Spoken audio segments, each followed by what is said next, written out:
और बड़ी खबर है, राम मंदिर चढ़ावा चोरी केस से जुड़ी हुई एसबीआई से करार खत्म कर सकता है ट्रस्ट। तो फिर से गठित होगा ट्रस्ट का वित्तीय ढांचा और एसबीआई से ट्रांसफर हो सकता है ट्रस्ट के खाते का पूरा लेन देन। तो आरोपियों के बाद अब बैंक पर भी एक्शन होगा। हालांकि कहा जा रहा था कि एसबीआई ने सिफारिश की थी कि काउंटिंग से जुड़े हुए लोगों पर कार्रवाई की जाए, लेकिन ट्रस्ट ने उसको रोका। अब एसबीआई से करार खत्म करने जा रहा है ट्रस्ट। ये बड़ा फैसला लिया जा सकता है, अकाउंट भी ट्रांसफर किए जा सकते हैं किसी दूसरे बैंक। चंदा चोरी का मामला सामने आने के बाद ये ट्रस्ट की पहली बैठक है। बताया जा रहा है कि बैठक में कई अहम फैसले होंगे, जिसमें चंपत राय और अनिल मिश्रा के इस्तीफे पर भी चर्चा होगी। साथ ही उन्हें ट्रस्ट से हटाए जाने पर वोटिंग भी की जा सकती है। इसके साथ ही खाली पड़े पदों को भरने, मंदिर में चंदा को लेकर पारदर्शिता, इस बैठक में चढ़ावा चोरी पर एसआईटी की अंतरिम रिपोर्ट भी पेश की जाएगी। यही वजह है कि इस बैठक को लेकर सभी की निगाहें अब मणि रामदास छावनी पर है, जहां ये बैठक होनी है। ऐसे में सवाल था कि बैठक की अध्यक्षता कौन करेगा, लेकिन अब साफ हो गया है। तो राम मंदिर चढ़ावा विवाद की आंच महाराष्ट्र पहुंच चुकी है। यहां पर प्रदर्शन होगा। उद्धव ठाकरे का राम रक्षा आंदोलन शुरू होने जा रहा है। तो चढ़ावा चोरी विवाद पर आज से प्रदर्शन किया जाएगा। बीजेपी पर आरोप लगाते हुए जिम्मेदारी का दबाव बनाएंगे उद्धव ठाकरे। तो आज से राम रक्षा आंदोलन की शुरुआत हो जाएगी। चढ़ावा चोरी विवाद पर आज से ये प्रदर्शन शुरू होगा। खुद उद्धव ठाकरे भी राम मंदिर में चढ़ावा चोरी के मामले में दादर में होने वाले राम रक्षा आंदोलन में शामिल होंगे। जो भी मंदिर लूट रहे हैं उनको हिंदू माफ नहीं करेगा। राम मंदिर चढ़ावा चोरी के खिलाफ उद्धव ठाकरे ने आंदोलन का बिगुल फूंका तो सियासी घमासान शुरू हो गया। उद्धव ठाकरे पर सियासी वार हुए तो उनकी पार्टी सरकार की घेराबंदी में लग गई। विश्वासघात सनातनियों के साथ हुआ है, देशवासियों के साथ हुआ है। बड़ी खबर है, दान चोरी के आरोपियों से पूछताछ से जुड़ी हुई 5 आरोपियों से जेल में पूछताछ हो। आज जेल में पूछताछ करेगी पुलिस और कई नए खुलासे इस मामले में हो सकते हैं। आपको बता दें कि कई आरोपियों की गिरफ्तारी हुई है। अब दान चोरी के इन आरोपों को लेकर अब पुलिस पूछताछ करेगी। 5 आरोपियों से जेल में पूछताछ होगी।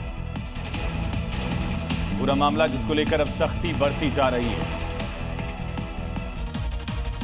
जेल में बंद 5 आरोपियों अनुकल्प मिश्रा, लवकुश मिश्रा, रमाशंकर यादव उर्फ टिन्नू, करुणेश पांडे और मनीष यादव से आज पूछताछ होगी। पूछताछ में कई अहम जानकारियां मिलने की उम्मीद है। माना जा रहा है कि अभी तक ये पता नहीं चल सका कि गबन की गई रकम कितनी है और इसमें और कौन कौन शामिल है। वहीं अगर पुलिस सूत्रों की माने तो जरूरत पड़ने पर पुलिस कस्टडी भी मांग सकती है। अयोध्या राम मंदिर चढ़ावा चोरी मामले में रोजाना नए खुलासे हो रहे हैं। पुलिस ने आरोपी अविनाश शुक्ला से घंटों पूछताछ की और चौंकाने वाले खुलासे भी किए। अब पूछताछ में अविनाश शुक्ला ने यह बताया कि कैसे टिन्नू यादव के हॉस्टल में चोरी का पैसा छिपाया जाता था। यानी टिन्नू यादव के हॉस्टल का फर्स्ट फ्लोर चढ़ावा चोरों का ठिकाना था, जहां वो चोरी किए हुए पैसों को छिपाया करते थे।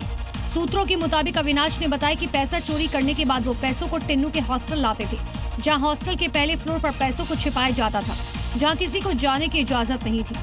किसी भी तरह से किसी को शक नहीं होगा। इसी बात को लेकर फिलहाल यहाँ पर ये पैसा जो है वो छुपाया गया था। लगातार यहाँ पर सीसीटीवी कैमरे भी टिन्नू की तरफ से लगाए गए थे ताकि वो आराम से निगरानी कर सके। और इसी बीच एक बड़ी खबर है, राम मंदिर चढ़ावा चोरी विवाद के बीच एक बड़ा फैसला विश्व हिंदू परिषद ने लिया है। समिति की बैठक का प्लान बदल दिया। अयोध्या की जगह अब दिल्ली में ये बैठक होगी। 25 से 29 जून तक अयोध्या में पहले बैठक होनी थी। पहले 350 लोगों की जुटने की उम्मीद थी और अब 150 लोग इसका हिस्सा होंगे। सारी जगह भी बदल दी गई है और बैठक में शामिल होने वाले सदस्यों की संख्या भी सीमित कर दी गई है। पहली बैठक जून में ही होनी थी, लेकिन अब बैठक का वक्त, जगह, संख्या सब बदल दी।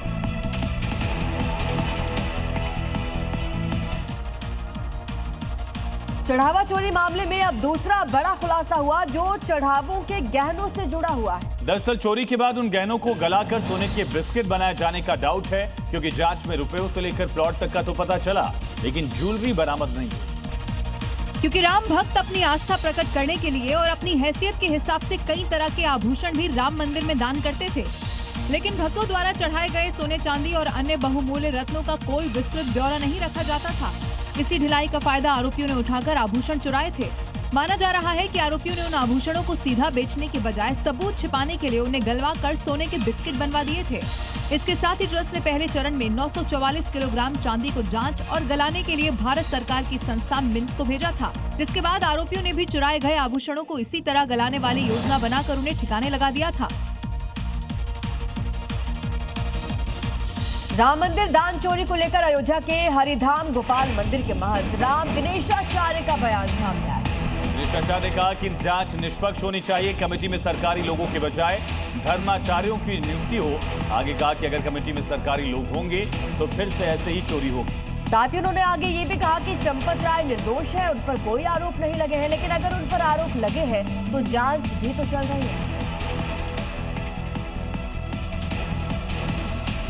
वहीं चंदा चोरी को लेकर आमजन के साथ ही संतों का आक्रोश बढ़ता जा रहा है। चंपत राय, अनिल मिश्रा और गोपाल राय के बाद अब संत समाज ने ट्रस्ट के कोषाध्यक्ष के खिलाफ मोर्चा खोल दिया है। उनकी चुप्पी पर सवाल भी उठा रहे हैं लोग और पूछ रहे हैं कि गोविंद देव गिरी मंदिर ट्रस्ट के कोषाध्यक्ष हैं, लेकिन अभी भी मीडिया के सामने आकर अपना पक्ष नहीं रखा गया। अयोध्या के कई संत अब उनकी चुप्पी पर सवाल उठा रहे हैं और उन्हें दोषी भी मान रहे हैं। तो हर मौके पर आप सामने दिखाई दे रहे हैं। दरअसल गोविंद देव गिरी महाराज राम मंदिर ट्रस्ट के कोषाध्यक्ष हैं और दान प्रबंधन की पूरी जिम्मेदारी उनकी थी। इसके साथ ही वित्तीय निगरानी का भी जिम्मा उन्हीं के पास था। वहीं चंदा चोरी पर उनकी जवाबदेही पर चुप्पी पर सवाल उठ रहे हैं। फिलहाल इस मामले में अब SIT की अंतरिम रिपोर्ट के बाद ही पूरा मामला साफ हो पाएगा।